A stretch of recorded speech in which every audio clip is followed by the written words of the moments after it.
রহিম শেখ বড়ই রাগী মানুষ। কোনো কাজে একটু এদিক ওদিক হলেই সে তার বউকে ধরিয়া বেদম মারে।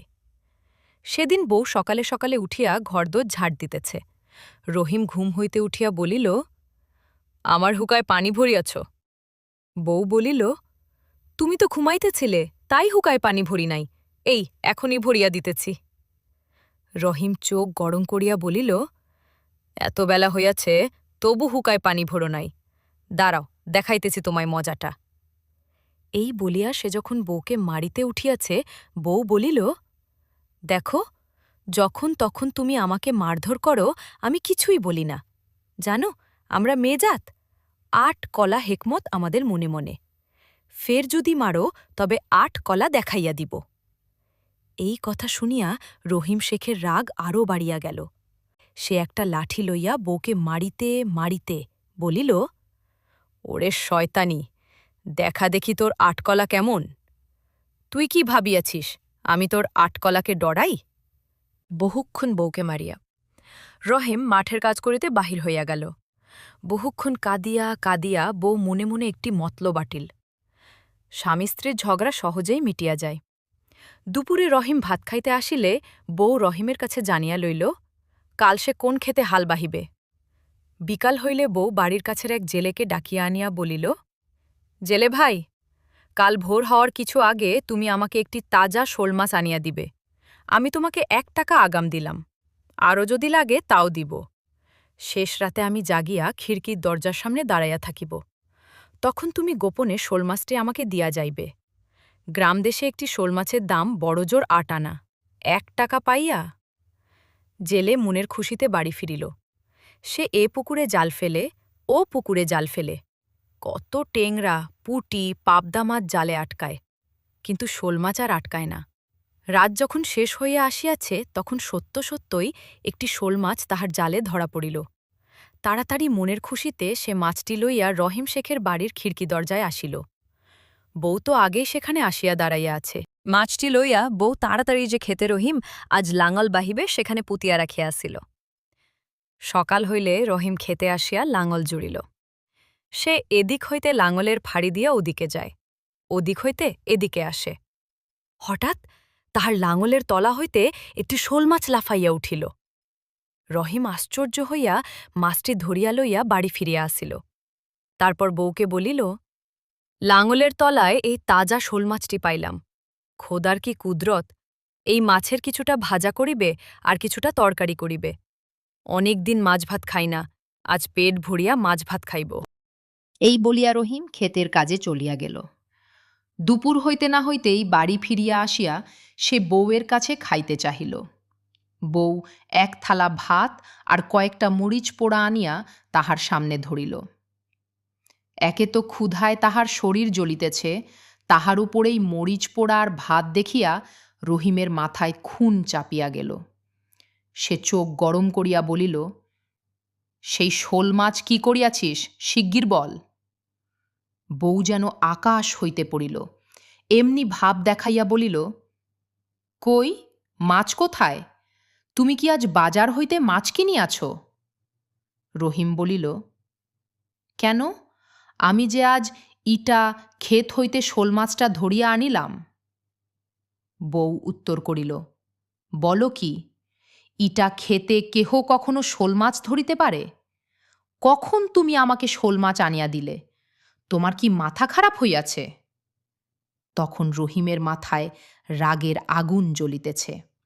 সে চিৎকার করিয়া উঠিল, ওরে শয়তানি, এমন মাছটা তুই নিজে রাঁধিয়া খাইয়া আমার জন্য রাখিয়াছিস, মরিচ পোড়া আর ভাত, দেখাই তোর মজাটা। এই বলিয়া রহিম বউকে বেদম প্রহার করিতে লাগিল।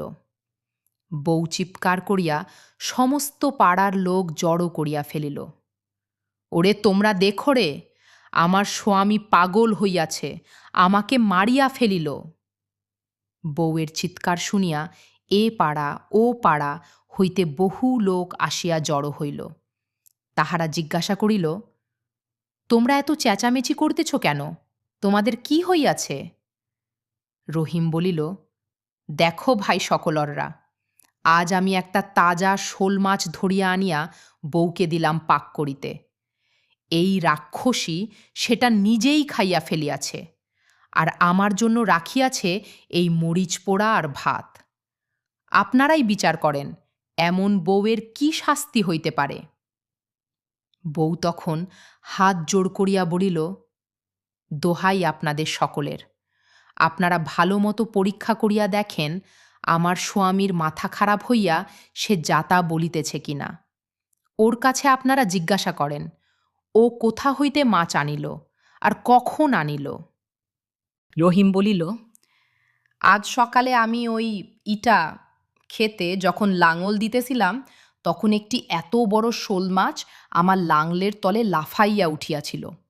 সেইটি ধরিয়া আনিয়া বউকে রান্না করিতে দিয়াছিলাম। বউ পাড়া সবাইকে বলিল, আপনারা সবাই বলুন, শুকনা মাঠে তাজা শোল মাছ কেমন করিয়া আসিবে? আমার সোয়ামী পাগল না হইলে এমন কথা বলিতে পারে? গায়ের লোকেরা সকলেই বলা বলি করিল। রহিম শেখের ইটা ক্ষেতের ধারে পাশে কোনো ইদারা পুকুর নাই, সেখানে শোল মাছ আসিবে কোথা হইতে? রহিম নিশ্চয় পাগল হইয়াছে। তখন তাহারা যুক্তি করিয়া রহিমকে দড়ি দিয়া বাঁধিতে গেল। সে যখন বাধা দিতেছিল, সকলে তখন তাহাকে কিল থাপ্পড় মারিতেছিল। একজন বলিল, পানিতে চুবাইলে পাগলের পাগলামি সারে, চল ভাই, একে পুকুরে লইয়া গিয়া কিছুটা চুবাইয়া আনি। যেই কথা সেই কাজ। সকলে ধরিয়া রহিমকে খানিকটা পুকুরে চুবাইয়া আনিল। রহিম বাধা দিতে চাহে, কিন্তু কার বাধা কে মানে? রহিম রাগে শোষাইতে লাগিল।